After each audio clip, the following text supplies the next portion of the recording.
तो सभी को नमस्ते।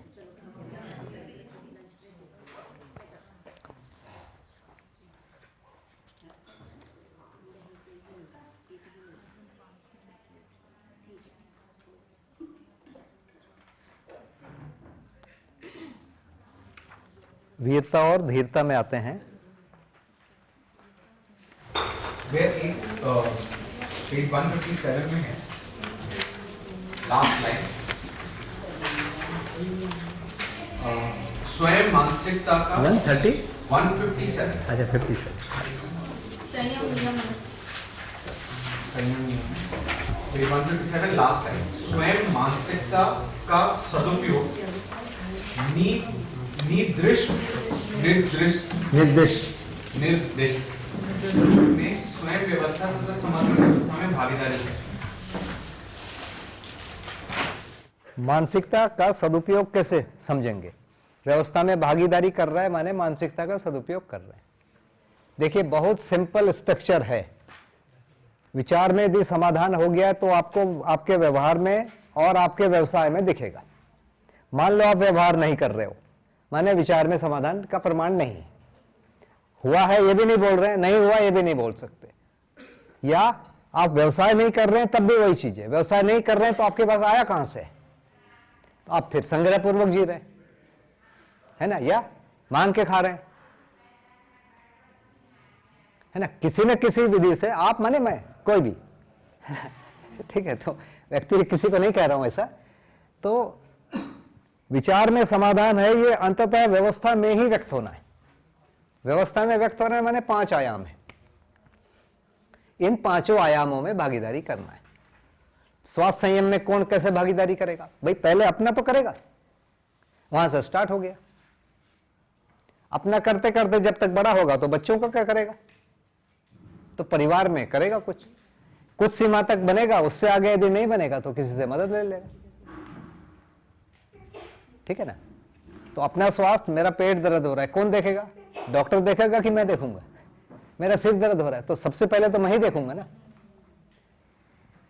ये 5 आयामों में भागीदारी होना है। घूम फिर के हर बार यही बातों को कह रहे हैं। तो वृत्ति के स्तर पर हर चीज घुला मिला मिलेगा। माने अनुभव के बाद बोध के बाद फिर चित्त की सारी क्रियाएं, वो फिर वृत्ति में आ गई माने वृत्ति ने स्वीकारा, उसको स्वीकार के साथ तर्क और कैसे कब कहां करना है वो वाली योजना बनाया। अब वो जीने की जगह में व्यक्त होगी। जीने योजना बनाया माने मनुष्य है और मनुष्यतर प्रकृति, इनको पहचाना, इनके साथ निर्वाह कर रहा है। अब इसमें लिखा नहीं है कि बहुत साफ साफ कि भाई खाली समय में आप क्या करोगे। जैसे मैं 2 घंटे में कर दिया तो बाकी 24-22 घंटे में क्या करूंगा, है ना। यहां लिखा नहीं है। यहां लिखा है कि यही करोगे, तन मन धन का सदुपयोग करोगे। मन का सदुपयोग माने क्या है? मैं दूसरों के लिए अच्छा सोचूंगा, बढ़िया। दूसरों के लिए अच्छा सोचूंगा माने व्यवस्था कैसे होगा वो सोचूंगा। तो ये एक भाग है ना। सोच रहे हैं, इसका क्या प्रमाण है? अंततः करना है। कुछ भाग ऐसा है कि मैं केवल सोच रहा हूं, कर नहीं पाया हूं। तो क्या है, उसमें भी 2 रास्ते हैं, मैं करके देख लूं या नहीं करूं। तो यदि कोई बहुत छोटा बच्चा है तो उसके लिए बोलेगा अभी थोड़ा रुको, अभी मत करो, कुछ दिन के बाद समय आएगा। एकदम बूढ़ा है तो उसको यही बोला जाएगा कि भैया अगले शरीर यात्रा में करना, अभी आप मत करो, है? प्रेरणा दो। कुछ प्रेरणा हम वो नहीं दे सकते जो हम नहीं किए, तो फिर वो बोलने की सीमा तक होता है। तो बोलेंगे, तो बोलने की सीमा तक कर सकते हो। उससे अधिक समझाने की सीमा में जाएंगे तो कहीं खड़े होकर समझाना पड़ता है। निर्वाह जैसे संबंधों का निर्वाह कैसे किया वो दिखना पड़ेगा ना। तो बोलना एक बहुत छोटा आयाम है। अभी हम बार बार कहां कंफ्यूज हो जा रहे हैं। शिक्षा में मैं काम करूंगा, शिक्षा में माने बोलूंगा। शिक्षा बोलना नहीं है। जो कर लिए हैं, जिसमें प्रमाण आ गया, वो बोलना शिक्षा है। हम लोग क्या कर रहे हैं? अनाधिकार शिक्षा दे रहे हैं। उसका अधिकार नहीं है और हम उसको शिक्षा दे रहे हैं। इसका निराकरण क्या है? अधिकार पैदा करने के लिए भी लगे रहे ना। तो अधिकार पैदा करें और उसके बाद फिर उसको बोले, ये शिक्षा है। तो हर बार घूम फिर के उतना ही आएगा, निर्वाह करना माने वहां।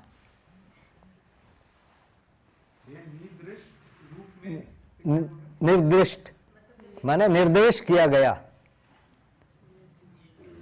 है ना, निर्देश किया गया, उसको बोलते हैं निर्दिष्ट। निर्देश और आदेश लगभग एक ही चीज है ना, बोलने का ढंग थोड़ा सा अलग है। आदेश में करना ही पड़ेगा, निर्देश में थोड़ा सा छूट होता है, लेकिन करना तो उसमें भी पड़ेगा। निर्देशन, डायरेक्शन, डायरेक्शन में थोड़ा बड़ा जगह दिया गया कि आप ये करो, उसमें आपको सोचने के लिए कुछ जगह रहेगा। आदेश में सोचने की जगह नहीं है, ये पेन उठाओ वहां रखो, इसको बोलेंगे आदेश, छोटा।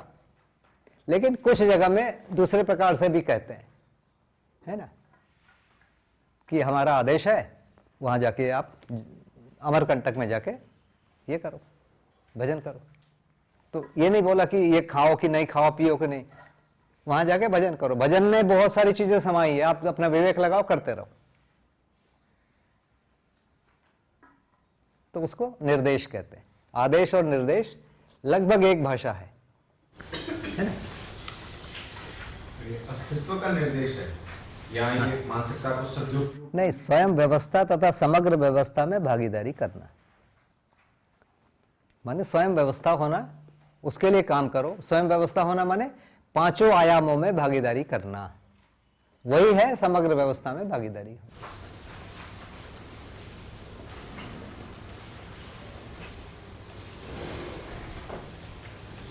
मतलब इसका पूरा जो स्ट्रक्चर है आप देखेंगे तो वैसे ही है कि एक मनुष्य समझदार हो गया और समझदार होने के बाद कैसा जी रहा है।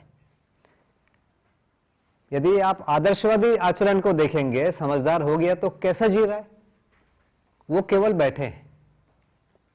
यदि आप बड़े महापुरुषों को देखेंगे तो बैठे हैं और कुछ वो बोल रहे हैं, तर्क कर रहे हैं, वो समझा रहे हैं, उनका उतना ही भाग दिखता है, बाकी भाग दिखता नहीं है उनका,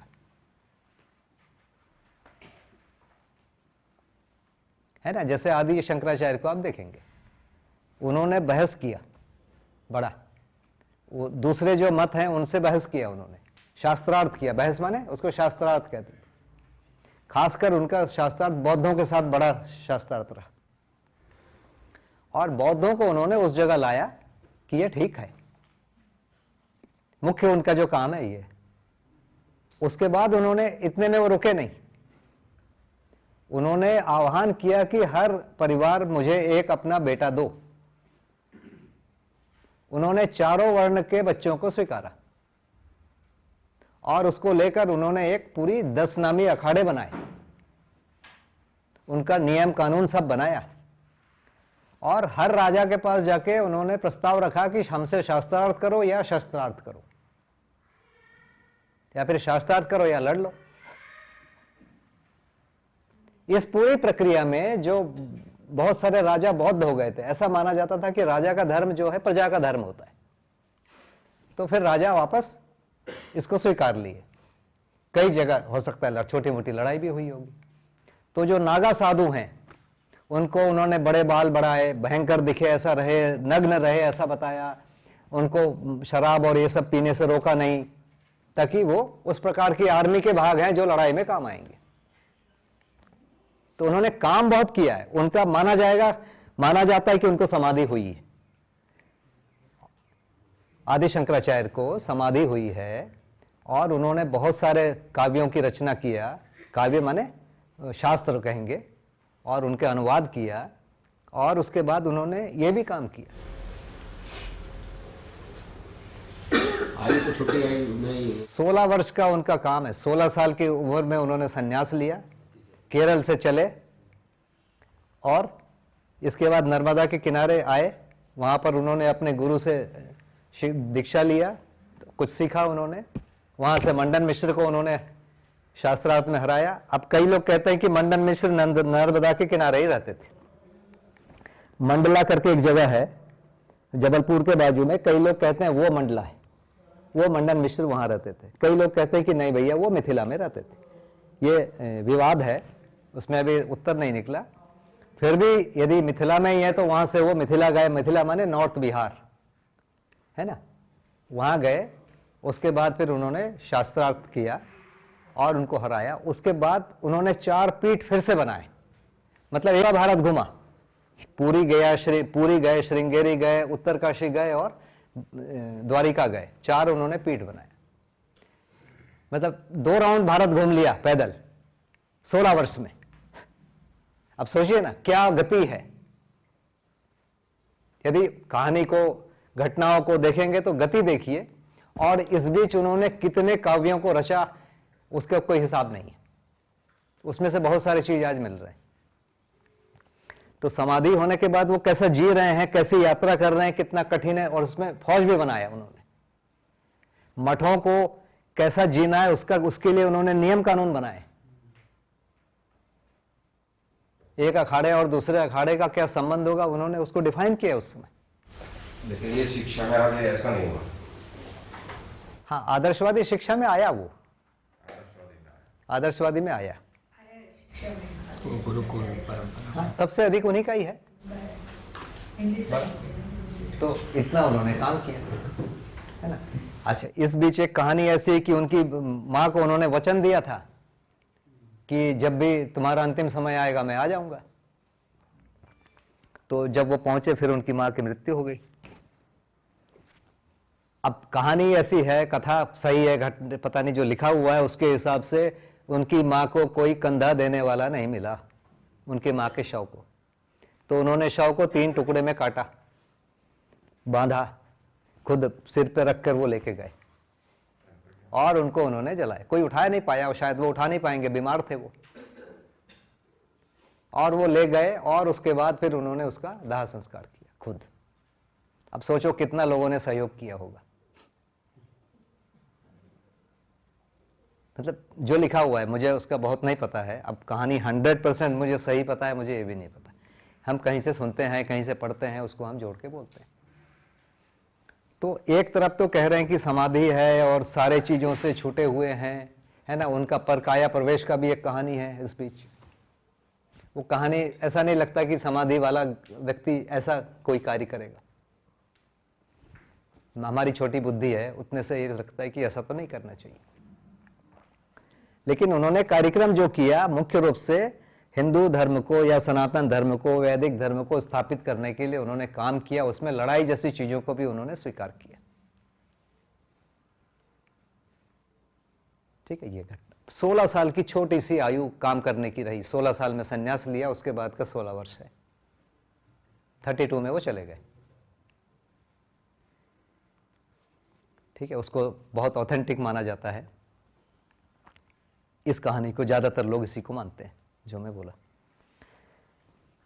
तो यहां पर बिल्कुल भिन्न कह रहे हैं कि जो आदमी जागृत होगा वो उत्पादन, विनिमय, सेवा, न्याय, परिवार संबंध का निर्वाह, समाज में निर्वाह, ये सारी चीज करते रहेंगे।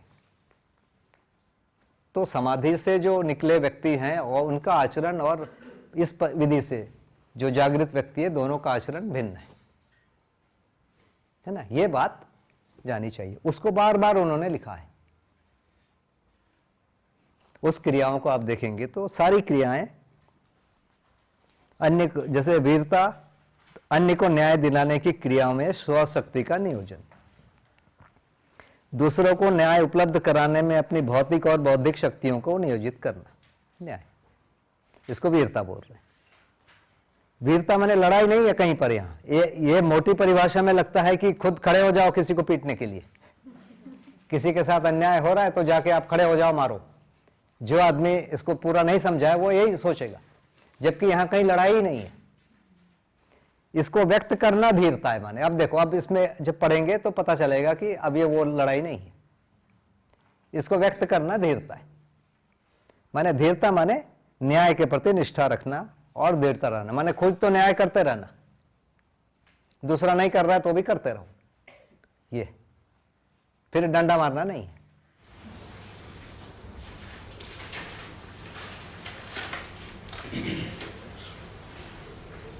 इसमें एक जगह मैंने सुना है कि वीरता मूल्य पहले होता है, तो वीरता मतलब पहले से अनुभव मूलक में वीरता पहले आएगा, मतलब वीरता स्थिति में आएगा, क्योंकि आत्मा से चीजें आ रहा है, तो स्थिति पहले आएगा, फिर वो गति के रूप में व्यक्त होगा बाद में, अनुभव मूलक में। अनुभव मूलक में अनुभव से आ रहा है चीजें, तो पहले स्थिति क्रिया आएगी, फिर गति क्रिया व्यक्त होगी। लेकिन जब हम अध्ययनगामी प्रक्रिया में हैं, अध्ययन प्रक्रिया में हैं, अनुभव मूलक अनुभवगामी प्रक्रिया में हैं, तो वो जो प्रक्रिया में हम पहले से न्याय का अभ्यास शुरू कर देते हैं। हमें न्याय की योग्यता पात्रता नहीं रहती तो भी हम न्याय करने की प्रयास करते हैं, अध्ययन के पहले भी करते हैं। जो व्यक्ति को न्याय पता नहीं है, जो अध्ययन नहीं कर रहा है, वो भी न्याय करने की कोशिश ही कर रहा है। आप छोटे बच्चों को देखो, झगड़ा हो जाता है फिर दोस्ती कर लेते हैं। तो न्याय करने की जो प्रवृत्ति है, अभ्यास है, प्रयास है, वो स्वाभाविक, वो जीवन सहज है। वो क्या है, कैसा है, क्यों है, उसको सोचते समझते हुए करना, फिर न्याय का अभ्यास कर रहे हैं, बोल रहे हैं, जो हम सोच रहे हैं कि ऐसा करेंगे हम।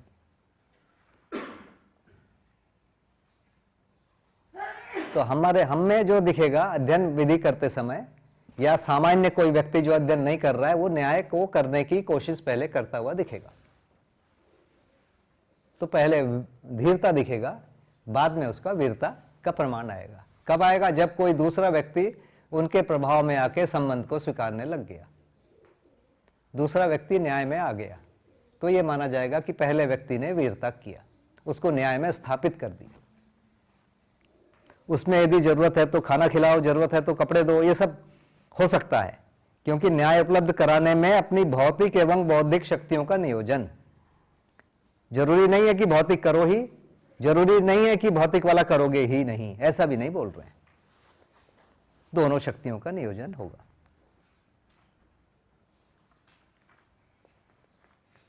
और इसके वर्णन में बार बार यही लिखा है कि संबंधों को निर्वाह होगा।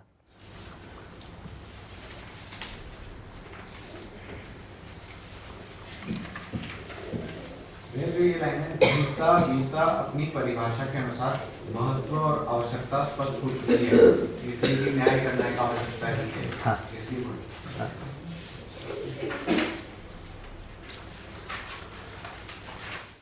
मतलब वीरता कोई ऐसा बहुत सोच के नहीं करता कि इस आदमी के साथ वीरता करूंगा, वो तो न्याय कर ही रहा है, वो तो धीरता पूर्वक है ही है। उसके इस प्रयास से उस व्यक्ति में उसको स्वीकार हो जाता है, उस व्यक्ति के साथ संबंध को स्वीकार ले रहा है, तो वो संबंध को स्वीकार लिया माने वीरता हुई, नहीं स्वीकारा माने उसकी वीरता का प्रमाण नहीं आया। इसमें जो भौतिक शक्ति का उन्होंने जिक्र किया हुआ है, भौतिक का मतलब शारीरिक शक्ति से, शारीरिक भी है और आर्थिक भी है, भौतिक आर्थिक भी हो जाता है। खाना खिलाया, मस्कुलर भी आ गया। अगर कोई नहीं मानना तो उसको ठोक दो। वो किसी को उठा वही न्याय नहीं कर रहा है ना, उस समय पिटाई करते समय न्याय नहीं कर रहा है, वो खुद न्याय में निष्ठा खत्म हो गई उसकी, है ना। खुद न्याय में निष्ठा बने रहे और भौतिक का नियोजन करो, माने सेवा करते बनता है, खाना खिलाते बनता है ना, और इस प्रकार की भौतिक और शारीरिक शक्तियों का नियोजन करते बनता है। तो ये जैसे आजकल के कॉन्टेस्ट में देखते हैं, तो उसके अंदर में अगर कोई जागृत है तो वो कैसे करेगा? आज कोई जागृत है, जैसे बाबा जी को ही देखेंगे, उन्होंने क्या किया। नहीं, जैसे कि अगर पब्लिक प्लेस के ऊपर कोई गलत हो रहा है तो उसके अंदर में फिर वो कैसे देखते हैं? नहीं, आज भी जो वही बताया ना कि राम होते तो वो रावण को मार दिए। आज जो है एक प्रधानमंत्री दूसरे प्रधानमंत्री को नहीं मारने जाता है। अब एक प्रक्रिया सेट किया कि यदि बड़ा कोई चीज करना है तो संसद में निर्णय होगा, उसके बाद फिर राष्ट्रपति का ठप्पा लगेगा, उसके बाद फिर वो फिर उस व्यक्ति को आएगा, सेना के पास आएगा, सेना फिर तय करेगी किसको करना है। तो प्रधानमंत्री का ये खत्म हो गया, है ना। उन्होंने निर्णय ले लिया, राष्ट्रपति को भेज दिया, फिर राष्ट्रपति ने हाँ किया, फिर आएगा, फिर वो फिर रक्षा मंत्री को सौंपेंगे, रक्षा मंत्री फिर सेनाध्यक्ष, वो एक प्रक्रिया है पूरी। तो कौन मारेगा उसके लिए फिर मारेगा, फिर वो कोई सैनिक ही मारेगा, प्रधानमंत्री नहीं मारेगा, लेकिन मारा जाएगा, माना जाएगा कि प्रधानमंत्री ने मारा या हमारे देश ने मारा, ये माना जाएगा क्योंकि पूरा देश उसमें सहमत है। तो अनुमोदन विधि से पूरा देश सहमत है, ये माना जाएगा, भले ही कुछ लोग सहमत नहीं है, बहुमत सहमत है, इसलिए पूरा देश ने मारा, ये माना जाएगा। जागृत परंपरा शुरुआत भी दौर में कैसे होगी? भैया एकदम से कुछ भी नहीं होगा। अभी जो व्यवस्थाएं बनी हुई है उसमें जैसे ही अपराध कम होने लगेंगे वो व्यवस्थाओं की जरूरत कम पड़ेगी। सेना की जरूरत कम पड़ेगी, पुलिस की जरूरत कम पड़ेगी। अपराध नहीं होंगे तो वकीलों को रोजगार नहीं मिलेगा, तो लोग अब क्रिमिनल वकील नहीं बनेंगे, है ना। तो इस ढंग से धीरे धीरे वहां रोजगार खत्म होने लगेगा, उस फील्ड को लोग छोड़ते जाएंगे। अभी तो ऐसे ही होगा। भाई क्रिमिनल केस ही नहीं हो रहे, भाई मत पढ़ो। माँ बाप बोलेंगे बेटे को, अरे कहाँ बेटा, एक भी क्रिमिनल केस नहीं हुआ, क्यों पढ़ने जा रहा है, छोड़ इसको। तो ये होगा, है ना। पुलिस बनना, कहाँ पुलिस बनने का सोचते हो बेटा, कोई स्कोप नहीं है, छोड़ो।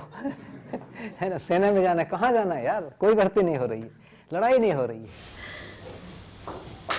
ये बोलते हैं सारे जो माफिया है ना, ये ड्रग्स के, मेडिसिन के, स्कूल है, सब खत्म हो जाएंगे। एक बीड़ी कंपनी के मालिक से बाबा जी की बातचीत हुई, मैं सुना उसको। तो बाबा जी ने पूछा कि कैसा चल रहा है आपका कारोबार। तो बाबा जी क्या बताएं, आजकल तो युवा पीढ़ी बीड़ी पीना ही नहीं चाह रही।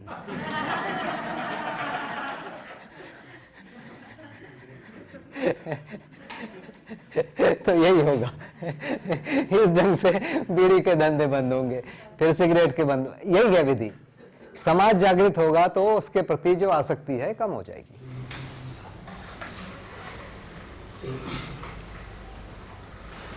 अच्छा, शिक्षा सबसे प्रभावी माध्यम है। शिक्षा का मतलब है केवल बोलना नहीं, आचरण करते हुए लोग हों,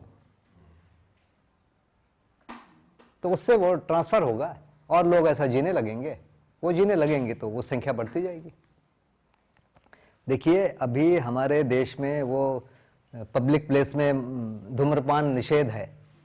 जब वो कानून लगा था मुझे बिल्कुल विश्वास नहीं था कि ये लागू हो पाएगा, मुझे बिल्कुल ही विश्वास नहीं था, और वो हमारे देश में लागू हो गया। मुझे बहुत आश्चर्य है। नहीं, पब्लिक प्लेस में है ना, धूम्रपान नहीं है ना। मुझे नहीं विश्वास था कि ये लोग मानेंगे, लोगों ने मान लिया। अब लोग मना करते हैं कि भैया यहाँ पीना मना नहीं है, वो बोलता है ठीक है भैया गलती हो गई, बुझा देता है। पहले वो भी था, अब वो भी नहीं हो रहा है। अब ट्रेन के डब्बों में कोई पीते हुए नहीं दिखता है। जिनको बहुत ही पीना है वो टॉयलेट के पास जाके पीते रहते हैं। नहीं, अब जैसे एयरपोर्ट वगैरह पे तो रूल्स बना रखे हैं, फॉरेन में भी ऐसे है, इधर भी सब जगह ऐसे ही है कि रूम बनाते हैं दूसरा पीने उस रूम पे। दिल्ली मेट्रो की एक कहानी बताते हैं, पता नहीं कितना सच है। श्रीधरन जो थे तो शुरुआत में वही थे, इतना एसी गाड़ी रहेगा लोग थूकेंगे, तो उन्होंने बोला हम लोग कम्युनिकेट ऐसे नहीं करेंगे, रोज रात को सभी गाड़ियाँ फिर से धोते थे। ऐसे रेगुलरली किया कि थूकने में इस आदमी को शर्म आए, तो इस तरीके से इम्प्लीमेंट हुआ। और पता नहीं लेकिन इम्प्लीमेंटेशन उसका इस तरीके से किया कि शुरुआत में ही देखो साफ सुथरी ट्रेन रोज दिख रही है आप थूकने के बावजूद, तो इस तरीके से उन्होंने किया। रात को सभी ट्रेनें धोती, पूछा था किसी ने, वो ठोका किसी ने नहीं है ट्रेन में, वो एक पूछा था कि अगर ऐसा हुआ तो क्या करेंगे, तो उन्होंने कहा हम रोज धो देंगे। पता नहीं।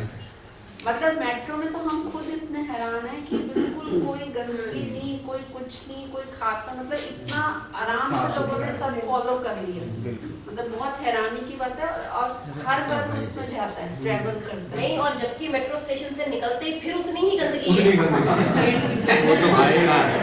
भाई का प्रभाव, 1 मीटर की भाई का प्रभाव है, 1 मीटर उतनी की। ही गंदगी, बट अंदर नहीं है। अंदर नहीं है। कितनी देर तक अंदर कंट्रोल करते हैं, बाहर सिर्फ भाई का धर्म भी मेट्रो के अंदर धर्म है, बाहर स्वभाव। धर्म भी भैया फर्स्ट मेट्रो स्टेशन जो स्टार्टिंग मेट्रो स्टेशन में दिखा था सामने, सारी 2 लाइन होती है और ऐसे भाग के किसने किसको धक्का मार के पीछे कर दिया कि सीट मिल जाए, वो स्वभाव गाँव में स्टार्टिंग या मतलब घोर अमान्यता दिखती है। बम्बई का देखो, बम्बई का लोकल। भैया हम ये बात कर रहे हैं कि ये चीजें धीरे धीरे समाज में आ जा रही है। हम सोच रहे थे नहीं आएंगे, मैं खुद सोचता था कि ये सब समाज में नहीं आएगा, लेकिन वो समाज में आ रहा है। ये माने सबसे अच्छी बात मुझे लगती है। भैया जी जब लगा लॉकडाउन, मतलब इतनी हैरानी की इतना सबने फॉलो कर लिया, बिल्कुल बहुत हैरानी। इसका मतलब है ठीक रूल्स बने, वो करें तो हो सकता है। चलो सब वैसे होता है बस और कुछ लेकिन भय से ज्यादा कंट्रोल नहीं हुआ लॉकडाउन वाला। लॉकडाउन वाला तो भय से कंट्रोल हुआ। भय से ना पूरी तरह पूरा पूरा भय से ही होता है। आंतरिक भय से कंट्रोल हुआ, बाहर के भय से नहीं कम हुआ। बोलते हैं तो कोई करता ही नहीं। नहीं भैया वैसे ही पुलिस में बहुत मार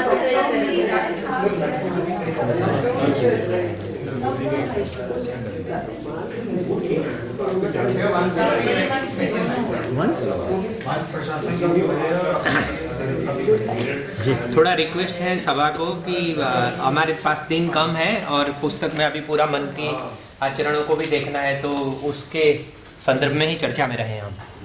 जी 160 इसमें जो बोल्ड वाली लाइन है, जीवन और शरीर में से मानव संचेतनावादी मनोविज्ञान, जीवन और जीवन कार्य, जीवन प्रवृत्ति, जीवन विचार और जीवन सहज विधि से होने वाले विश्लेषण, उसमें संज्ञानशीलता विधि, उसका मानव प्रयोजन, जीवन प्रयोजन को स्पष्ट करना प्रधान लक्ष्य है। तो इसमें जीवन विचार और जीवन सहज विधि से होने वाले विश्लेषण में क्या अंतर है? एक दूसरा संज्ञानशीलता विधि से मानव प्रयोजन को आइडेंटिफाई करना लक्ष्य है, उसका क्या मतलब? भैया इसका मतलब इतना ही कि अभी संज्ञानशीलता विधि के बिना आदमी के लक्ष्य को जानने की कोशिश हो रही है, तो उसके तरफ बार बार ध्यानाकर्षण हो रहा है। जीवन को नहीं जान रहे हैं और सारी चीजों को जानने की कोशिश हो रही है, तो उतना ही बोल रहे हैं।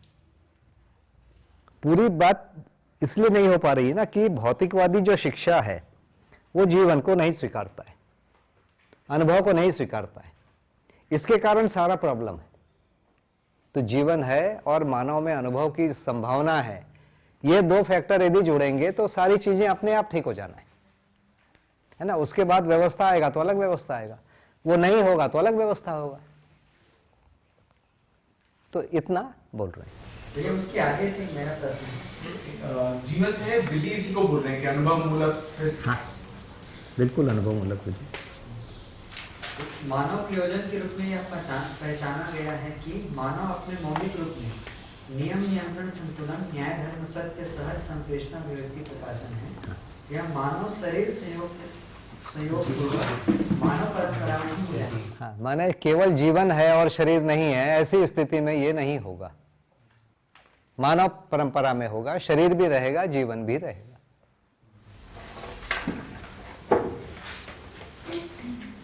भैया 161 में मेरा आप बोलिए। ये फर्स्ट पैराग्राफ में हम अपने चित्त होने के उपरांत की समग्र मानव तृप्ति को स्रोत के रूप में मूल्यांकित करते हैं। तो तृप्ति को स्रोत के रूप में 161 में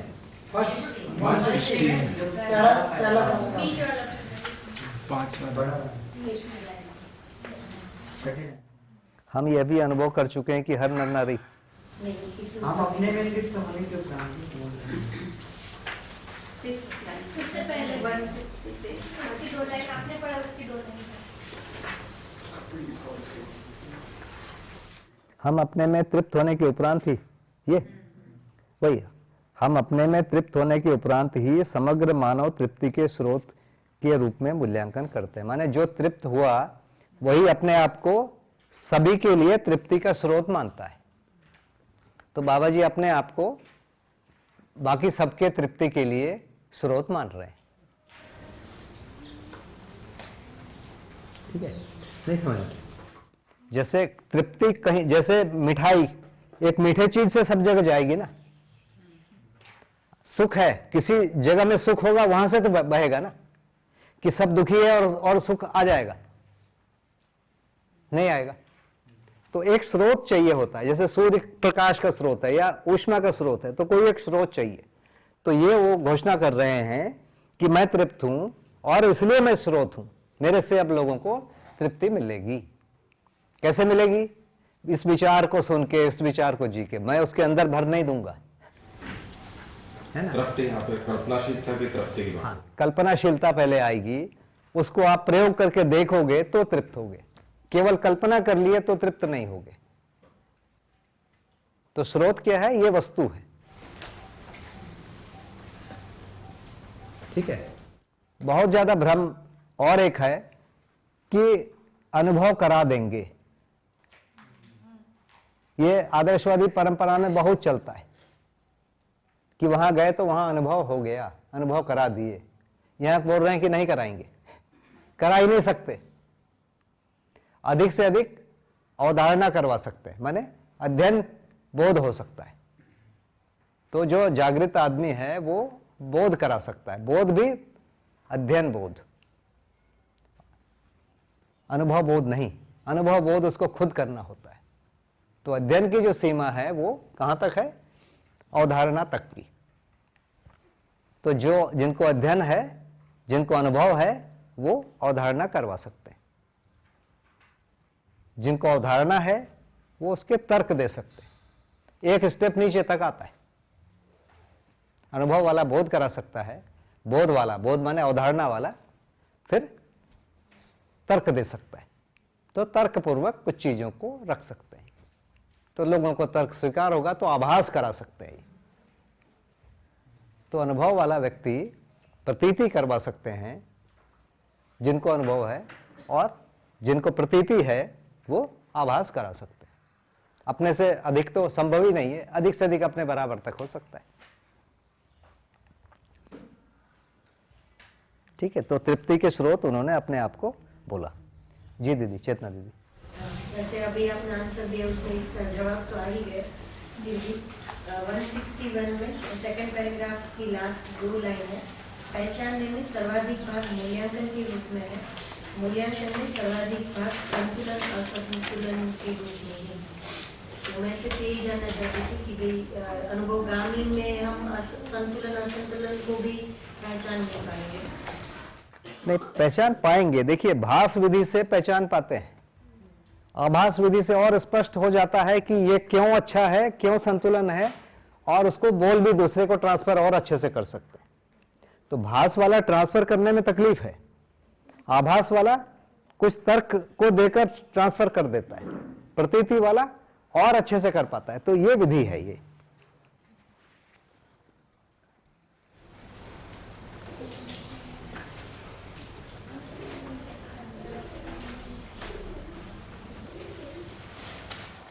अध्ययन विधि में भास पहले से ही रहता है, आभास शुरू होता है और प्रतीति तक संभावना है, उसके बाद अनुभव खुद को करना होता है।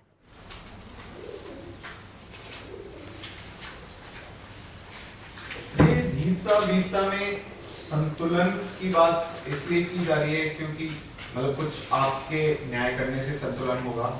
हाँ। क्यों की जा रही है? हर चीज संतुलन होगा ना भैया, जो व्यवहार कर रहे हैं उसमें हर जगह संतुलन होगा।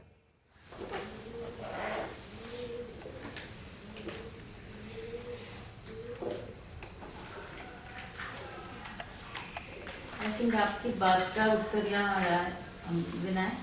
163 में सेकंड पैरा है, धीरता वीरता पूर्वक ही परिवार संतुलन को ही परिवार में भागीदारी करने वाले सभी मानव सम्मिलित रहते हैं। देखिए ना, ये सभी समझदार हैं या समझदार होना चाहते हैं। इससे नीचे जाके कोई बात नहीं होगी। मिनिमम लाइन ये है कि समझदार होना चाहते हैं, इससे नीचे मानव से बात ही नहीं कर सकते आप।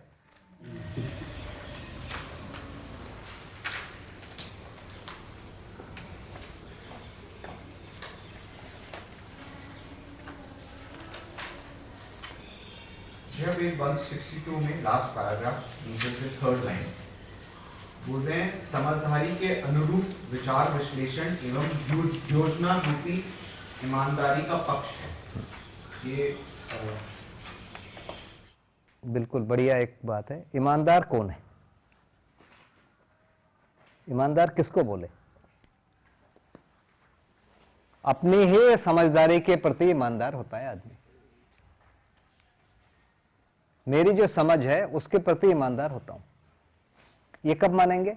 जो समझ है उसके अनुरूप विचार बन गया। अभी ईमानदार किसको बोलते हैं? भौतिक, अभी तो भौतिक कुछ चीजों बदली जाती है।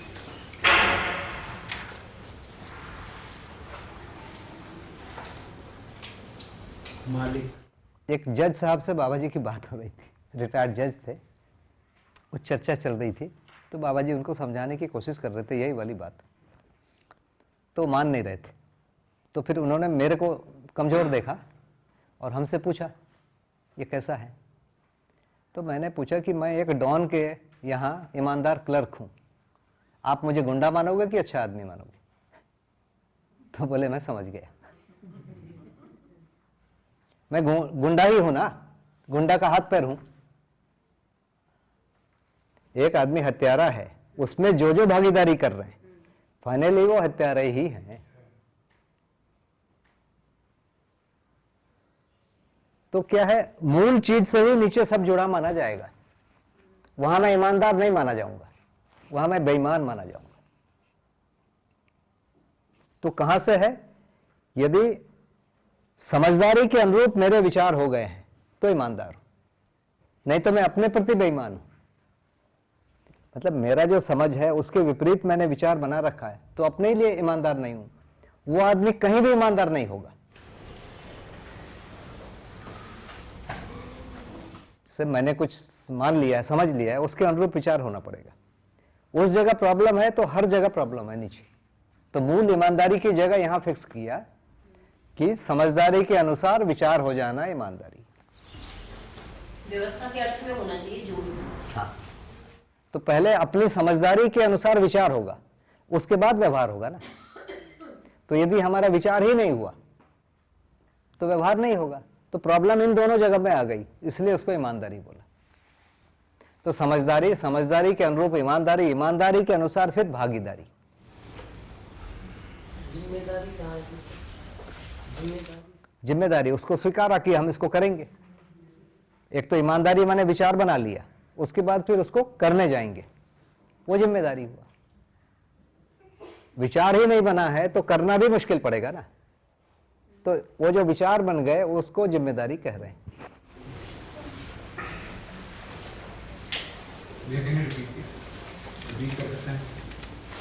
समझदारी के अनुसार विचार हुआ, इसको कह रहे हैं ईमानदारी।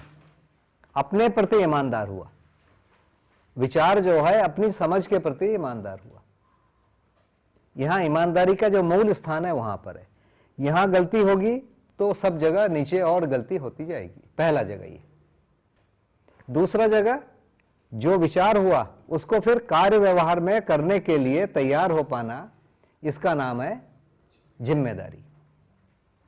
विचार हुआ और उसको करना नहीं है, इस जगह आ जाएगा तो फिर कुछ नहीं करेगा, तो उसको करना है, फिर इसको जिम्मेदारी बोलेंगे। उसके बाद फिर शरीर के द्वारा व्यक्त करने लगा, इसको फिर भागीदारी कहेंगे। तो समझदारी, ईमानदारी, जिम्मेदारी और भागीदारी, ये पूरे उर्दू के शब्द हैं, फारसी के शब्द हैं ये चार। मूल स्रोत जो है वो विचार है। मूल स्रोत अनुभव है या समझ। अनुभव के बराबर समझ होता है, अनुभव जैसा समझ हो जाता है। तो समझ के हिसाब से समझदारी, ईमानदारी। समझदारी के अनुसार इच्छाएं बनना, वो ईमानदारी है। तो कर्तव्य पूरे करना भी ईमानदारी है या जिम्मेदारी है? दोनों। कर्तव्य पूरा हो गया तो भागीदारी भी हुई, जिम्मेदारी भी हुई, ईमानदारी भी हुई और समझदारी भी हुई। यदि कर्तव्य पूरा नहीं हुआ है तो कोई कम से कम एक जगह तो गलती है ही है। हो सकता है चारों में हो। समझदारी भी नहीं है तो ईमानदारी भी नहीं है, फिर भागीदारी भी, जिम्मेदारी भी नहीं है, भागीदारी भी नहीं। लेकिन कम से कम एक जगह गलती होना पड़ेगा। और सही हुआ है माने चारों सही हुए। तो भागीदारी मतलब दायित्व। हाँ, उसको शरीर के द्वारा व्यक्त किए, उस जगह पे जाके व्यक्त किए, उसको भागीदारी कहते हैं।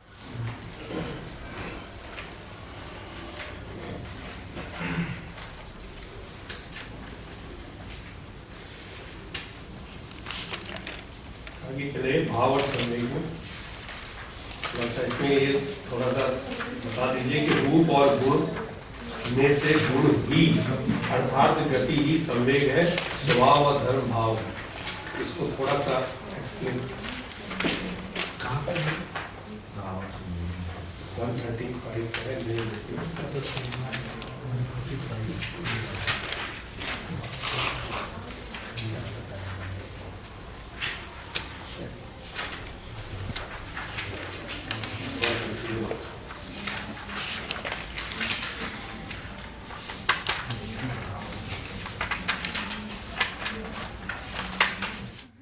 एकदम लास्ट और बोल्ड लाइन है, रूप और गुण में से गुण ही अर्थात गति ही संवेग है, स्वभाव व धर्म भाव है। 169 लास्ट में।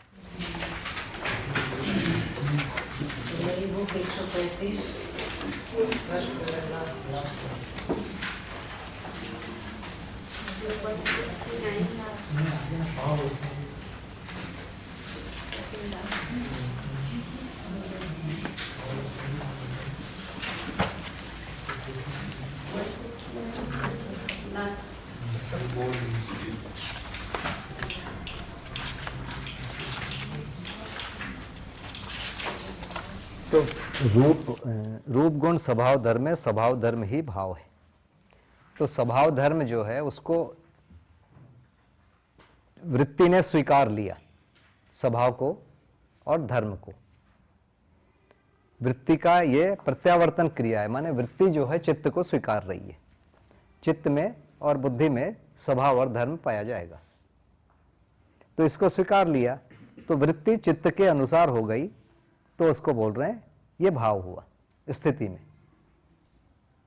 और उसकी जो गति है, वृत्ति का जो गति है, वृत्ति का जो परावर्तन है, उसको फिर संवेग कह रहे हैं। संवेग माने गति, बाहर जाएगा।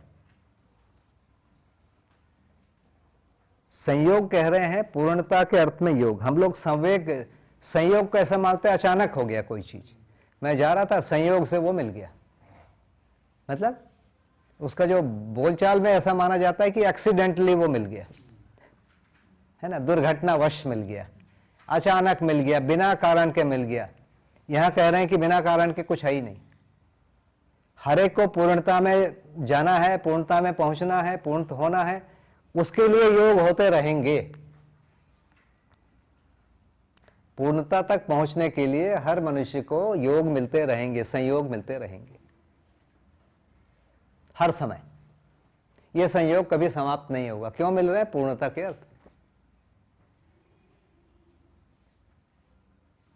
इसको संयोग कह रहे हैं और इसी संयोग को संवेग कह रहे हैं। यह गति है। संवेग और गति में क्या अंतर है? एक ही चीज है। गति का नाम है एक संवेग। 168 में जो बड़ा पैरा है उसके नीचे से छठे लाइन, ये इसी में जो है जो गुण है वो स्वभाव की गति हो गई। हाँ, जागृत परंपरा में। हाँ।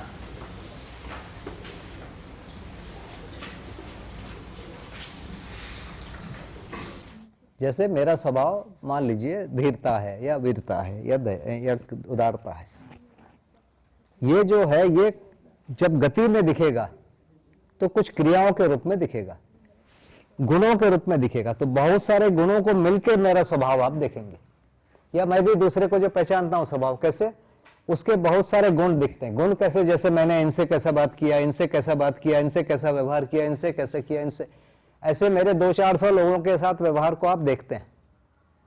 कहीं जोर से बोलता हूं, कहीं गले मिलता हूं, कहीं पर खेलता हूं, ऐसे हर जगह अलग अलग परस्परता दिखती है। कहीं दर्शन की बात करता हूं, कहीं खेती की बात करता हूं, बहुत चीज देखेंगे आप। लेकिन ये सब कहलाएंगे गुण। इन सबको जोड़ेंगे आप तो कुछ बनेगा। इस चीज ये जो जुड़ेगा उसका नाम है स्वभाव। तो स्वभाव एक है, उस स्वभाव से बहुत सारे गुण मिलेंगे। जैसे शेर सुअर को मार दिया, हिरण को मार दिया, गाय को मार दिया, सबको मार के खा गया। अब इसको जब जोड़ेंगे तो पाएगा ये क्रूरता कहलाता है। तो गुणों और स्वभावों में एक संबंध होता है। तो स्वभाव स्थिति बनाते हैं उसी का, जो गति को स्थिति बना रहे हैं इसका नाम है स्वभाव। वैसे धीरता को आप देखेंगे तो उसके गुण अलग दिखेंगे। तो इस ढंग से स्थिति और गति में अंतर दिखता है। हम इसको आचरण क्यों नहीं कह रहे, गुण क्यों कह रहे हैं? इन सबको मिला के आचरण कह रहे हैं। जो 122 है इनको मिला के 100 आचरण कह रहे हैं। तो स्वभाव और आचरण में फिर स्वभाव भी एक आचरण है ना। जैसे मूल्य बहुत सारे कह रहे हैं, मूल्य भी एक आचरण है। तो आचरण बड़ा शब्द है, उसमें इतने सारे चीज शामिल है। आचरण में व्यवहार भी एक भाग है, आचरण में उत्पादन भी एक भाग है, आचरण में विनिमय भी एक भाग। तो आचरण माने बहुत बड़ा शब्द है, उसमें व्यवहार व्यवसाय छोटे छोटे शब्द हैं। उसके व्यवसाय के भी फिर टुकड़े करेंगे, उत्पादन विनिमय, फिर उत्पादन के भी बहुत सारे छोटे टुकड़े हो जाएंगे। तो ऐसे करके भाषा की रचना है।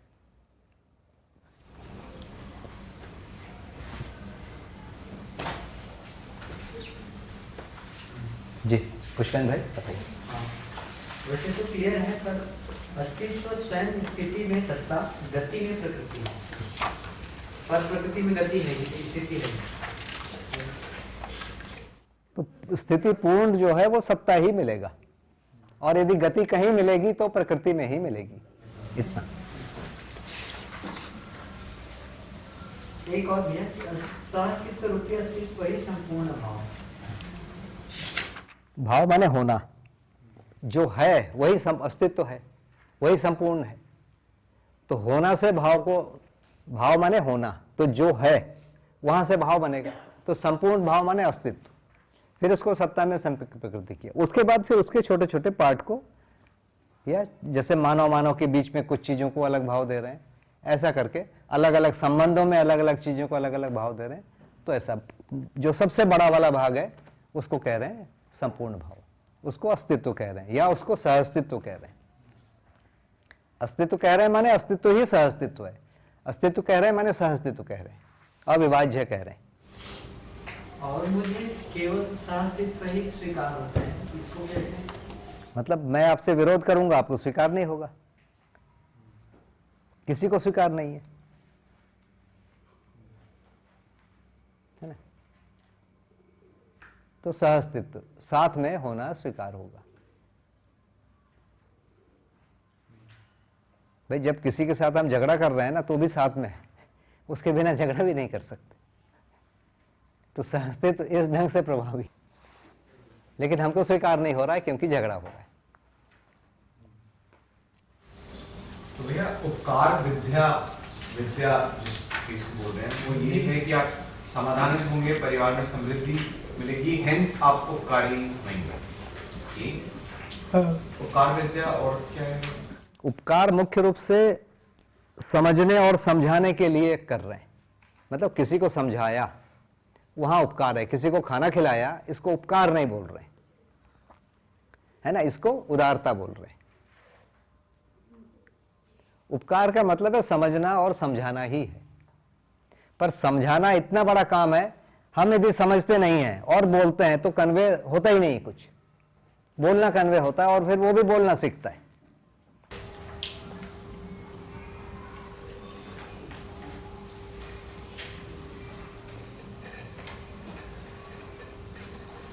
इसमें गति से वातावरण में तरंग, स्वयं में कंपन, क्या कंपन ही तरंग रूप में नहीं होगा? इकाई में जो कंपन है उसी को तरंग कह रहे हैं। पहली बात, कंपन जो है इकाई में होता है।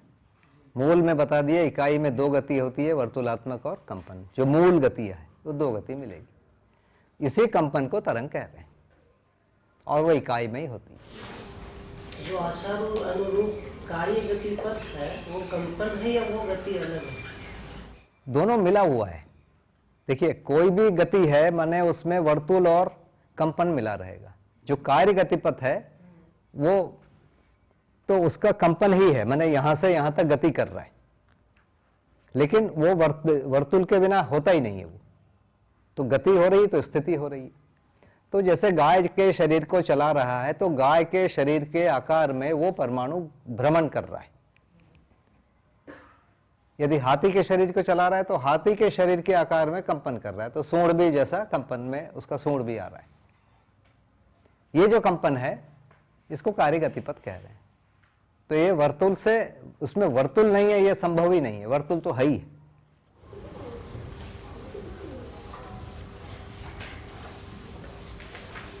भैया 166 में नीचे से 5th लाइन बोलते हैं, हर मानव में सार्थकता की अनुभूति, जागृति, प्रामाणिकता सहित 6 ऐश्वर्यों के को समाधान, समृद्धि, अभय, सहअस्तित्व के रूप में प्रयोजित नियोजित होने, उसकी निरंतरता के रूप में मूल्यांकित होने से है। तो ये 6 ऐश्वर्यों 5 आयामों में भागीदारी करना ही वो नहीं, वो व्यक्तित्व और प्रतिभा में संतुलन, वो वाला 6 है।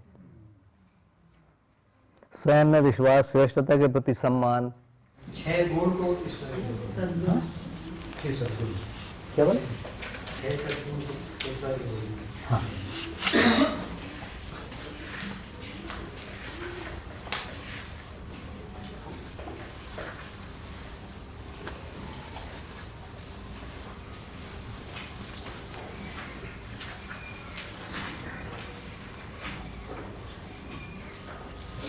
पर ईश्वरीय रूप में पद और बुद्धि को बोले।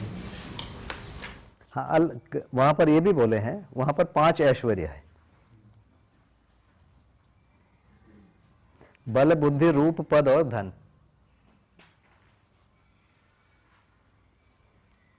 यहां पर 6 सद्गुण है।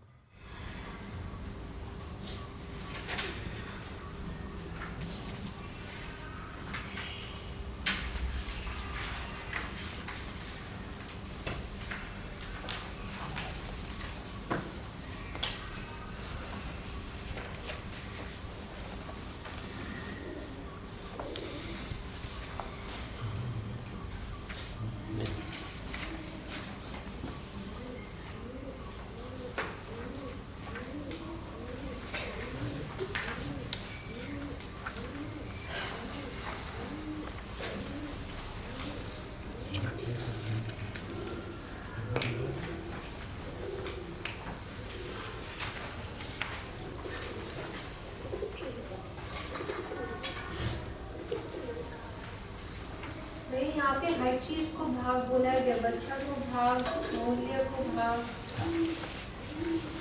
तो भाव को ना व्यक्त होना हुआ। मोटा मोटा 2 शब्द बनाए, भाव और अभाव।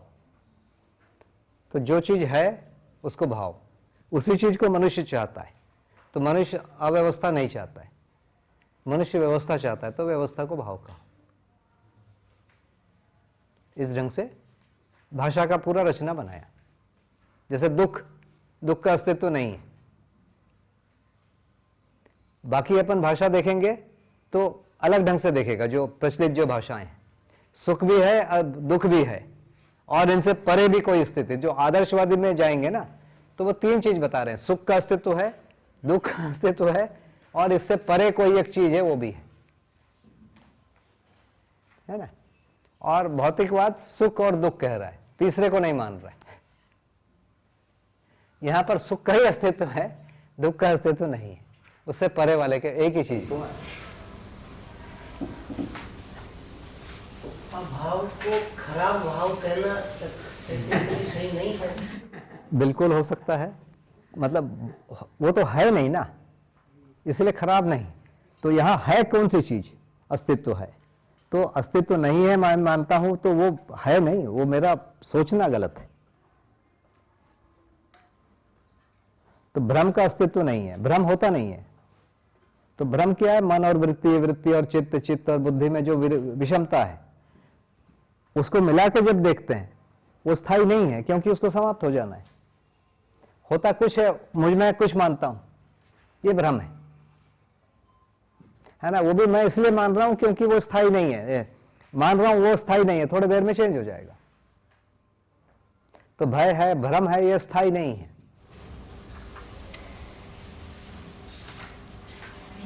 कई बार से रिलेटेड ही जुड़ा हुआ है, अभाव वाला।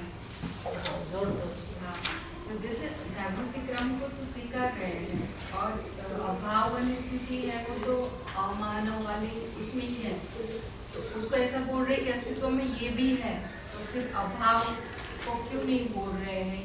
वो अमानव खुद ही नहीं स्वीकार रहा है जो कर रहा है उसको, अपने विचारों को।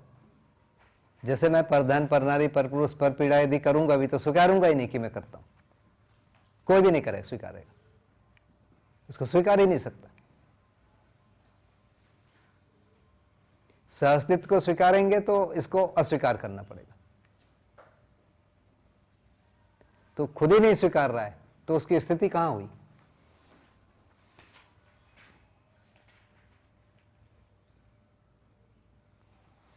इसलिए उसका अस्तित्व नहीं है, बोले खुद ही नहीं स्वीकार रहा है और उससे वो छूटना चाह रहा है।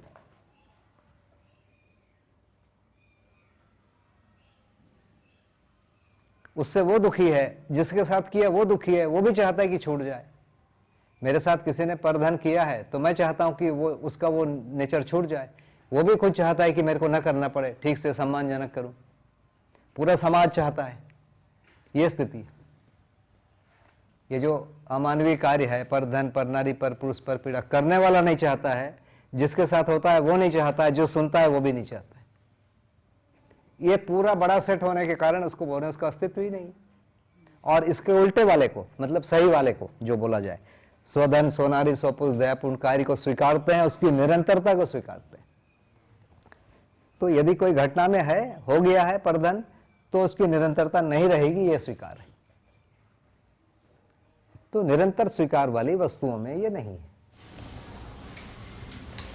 तो यहाँ कोई भी चीज को निरंतरता के अर्थ में डिफाइन पूरा हाँ वही है। बाकी मतलब अभाव है वो हमारी एक स्थिति है, किसी पर्टिकुलर स्थिति है और चली जाएगी।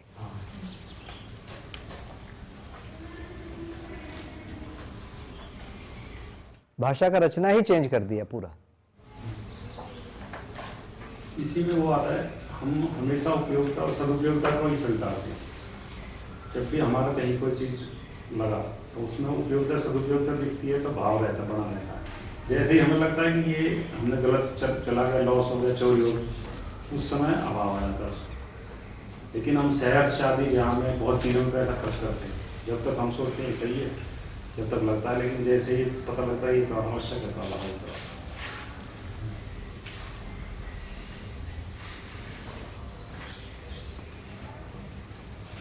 ये कई जगह सुनने को मिलता है सही समझ, राइट अंडरस्टैंडिंग। तो क्या समझ गलत भी होती है? सही क्यों लगाना पड़ता है?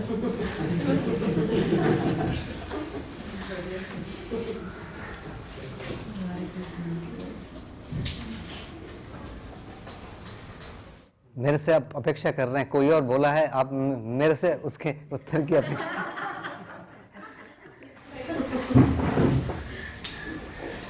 नहीं, मैं मतलब ऐसा सुनते हैं निस्वार्थ प्रेम। वही जो प्रचलित है ना भैया, जो प्रचलित है उसको लोग बोलते हैं। हाँ, मैं दिल की गहराई से प्रेम करता हूँ। न दिल में कोई गहराई नहीं है और न वहां प्रेम है। दिल में गहराई होती ही नहीं है, न प्रेम होता है। चल रहा है माने चल रहा है। तहे दिल से, तहे माने एकदम गहराई से, एकदम नीचे वाले लेयर से।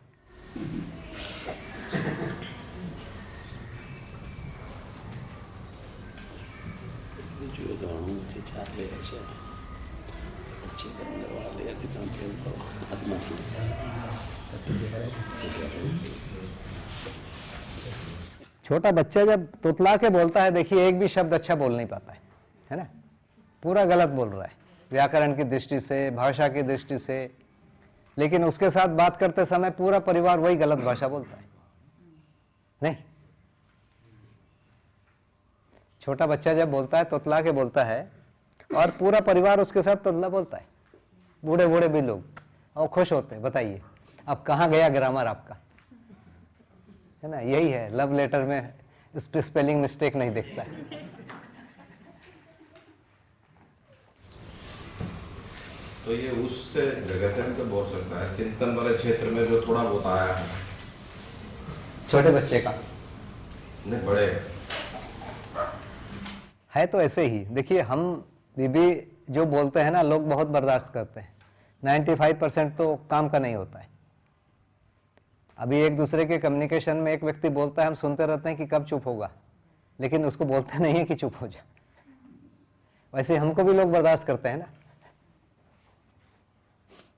बहुत कम्युनिकेट करना होता है, हम बहुत ज्यादा बोलते हैं।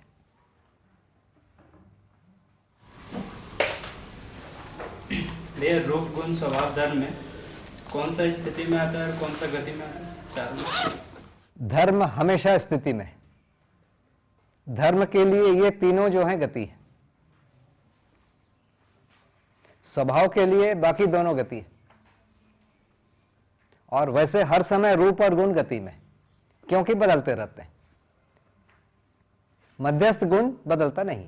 गुण को ही कह रहे बदलना, क्योंकि परस्परता बदली। जैसे मैं चश्मे को पहन लेता हूं, इसको छूता हूं, इसको जेब में डाल देता हूं, तो हर इकाई के साथ मेरा जो आचरण है, परस्परता है, भिन्न होती है।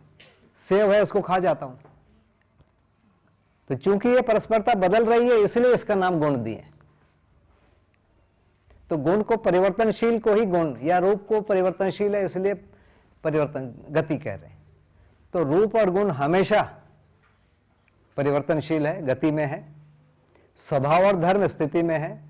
लेकिन धर्म और स्वभाव को जब देखेंगे तो धर्म की गति ही स्वभाव है। अब यह कहां पर देख रहे हैं?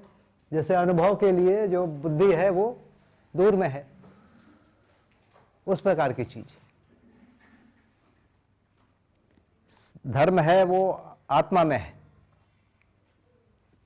और स्वभाव जो है बुद्धि और चित्त में है, तो इसलिए वो दूर हुआ, तो इसके तुलना में गति हुआ। रूप गुण स्थिति में, सॉरी गति में, और स्वभाव धर्म स्थिति में, मूल भाषा है ना। उसमें भी जाएंगे तो फिर और आ जाएगा कि व्यापक जो है स्थिति पूर्ण है, इकाई जो है स्थितिशील है। स्थितिशील में फिर दो भाग आ जाएगा। स्वभाव और धर्म जो है वो स्थिति में है, रूप और गुण गति में। ये पूरा स्ट्रक्चर है। कंफ्यूजन इसलिए हुआ था, कहीं मैंने पढ़ा था रूप और धर्म स्थिति में, वो मिसप्रिंटिंग हो गया है। यदि ऐसा पढ़ा है तो मुझे याद दिलाओ, दिखाओ उसको, फिर अगली बार ठीक करेंगे। यहाँ धर्म तो गति में बताया है, धर्म तो स्थिति में। अच्छा, वृत्ति में, वृत्ति में सत्य और धर्म की बात कर रहे हैं।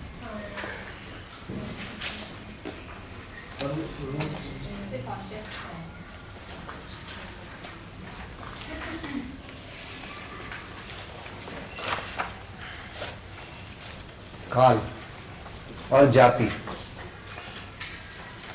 देखिए, जाति को स्वीकार किया है, रूप गुण स्वभाव धर्म की विशिष्टता। जैसे परमाणु की अनेक जाति, गाय की अनेक, जीवावस्था में अनेक जातियां हैं, तो जाति के होने को स्वीकारा। शेर अलग जाति है, गाय अलग जाति है, सब जीवावस्था में है। उसके बाद फिर गाय में कई दिखेंगे, उसको फिर उपजाति बोल रहे या प्रजाति बोल रहे। ये इस परिभाषा में एक एकता शब्द भी है, वो किस लिए? एकता, हाँ, कि भौतिक के एकता विविधता, जो दूसरा परिभाषा भौतिक वस्तु में। हाँ हाँ भैया, किसी जगह संगठन, एक प्रकार के संगठन से एक चीज बना, उसको एक जाति बोल रहे हैं, वही एकता है। कुछ परमाणु समूह, अणु समूह मिलके एक चीज बनाए, उसको पदार्थावस्था कह रहे हैं या प्राणावस्था कह रहे हैं। तो ये यदि आप जाति को देखेंगे तो उसका काल के साथ एक समय है। वही परमाणु समूह आज प्राणावस्था में भागीदारी कर रहा है, किसी काल में वही प्राणावस्था, वही जो परमाणु समूह है पदार्थावस्था का पार्ट हो गया, तो उसकी जाति भिन्न हो गई। तो जाति को काल लिखने का कारण एक ही है। हमारे शरीर में जो अभी अणु परमाणु चीजें हैं, कुछ समय के बाद वो धरती का पार्ट बन जाते हैं। तो काल और जाति, काल के साथ ये चीजें बदल रही है, इसलिए काल और जाति को जोड़ा गया। तो मानव में तो कोई जाति नहीं होगी, मानव की कोई जाति नहीं होगी। इसमें जैसे मानव संस्कार में संगी समझदार के अनुसार के आधार पर प्रमाणित होने वाली मानव जाति का एक ही बात, चाहे संस्कार अनुषंगी भी अलग है पर वो एक ही है। मानव जाति तो एक ही है, मानव को जाति में जाति नहीं है। जीवावस्था में बहुत सारी जाति स्वीकार है, गाय, घोड़ा, शेर, ये अलग अलग जाति है। एक जाति के अंदर कई प्रजाति भी स्वीकार है ना, जैसे गिर गाय, साहिवाल गाय, ऐसा कई। मानव की जाति को एक स्वीकारा, काला है, गोरा है, उसको भी, महिला है, पुरुष है, उसको एक ही जाति कहते हैं।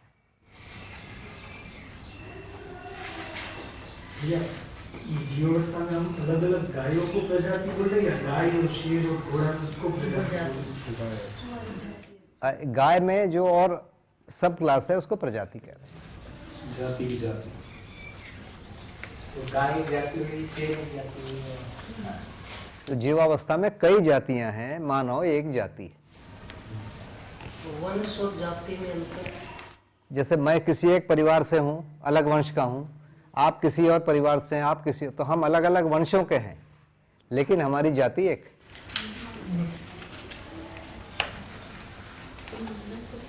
इसमें खास अलग से निपुणता कुशलता के बारे में भी बात की है। इसका मतलब ये आदर्श जाति से आप अलग बिल्कुल कर रहे हैं कि चाहे अलग हो फिर भी एक ही है।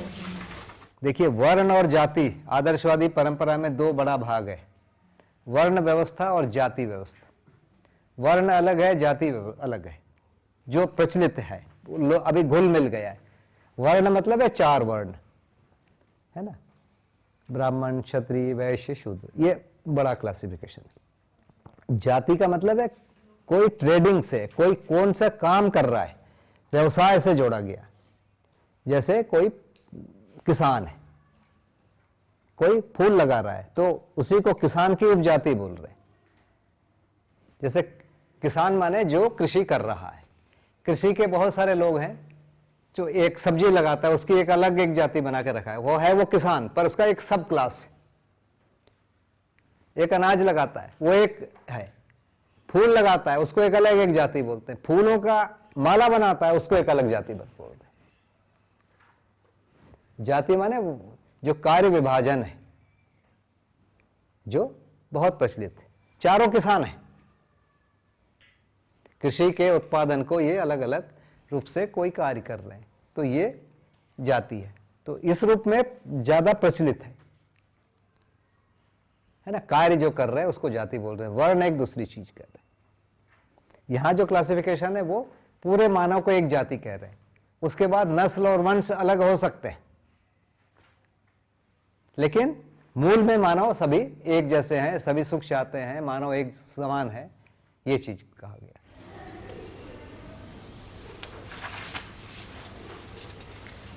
तो जाति हमेशा काल के साथ ही पाएगा, ऐसा बोलो। देखिए ना, पदार्थावस्था की चीज वही चीज कल प्राणावस्था में आ जाती है। आप जो खाद डाल रहे हो वही लौकी बन जा रहा है, तो आप क्या बोलोगे? समय के साथ वही अणु परमाणु जो हैं वो दूसरे रूप में दिख रहे हैं, दूसरी अवस्था में दिख रहे हैं। तो एक काल और इसका एक संबंध है। इसमें भैया निपुणता कुशलता परिभाषा संहिता और इस पुस्तक में थोड़ा सा विपरीत जैसा लग रहा है। हाँ भैया, परिभाषा संहिता में कुछ दोनों निपुणता कुशलता एक जैसा हो गया है ना। निपुणता भौतिक वस्तुओं के साथ है, कुशलता जो है वो व्यवहार से अधिक है। यहाँ बुक में तो इसको उपयोगिता और कला मूल्य के साथ निपुणता भी है, केवल उपयोगिता के साथ कुशलता।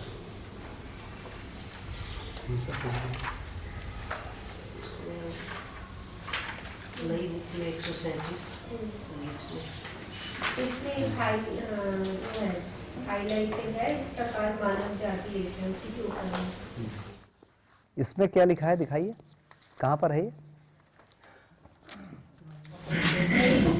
निपुणता कुशलता 172 में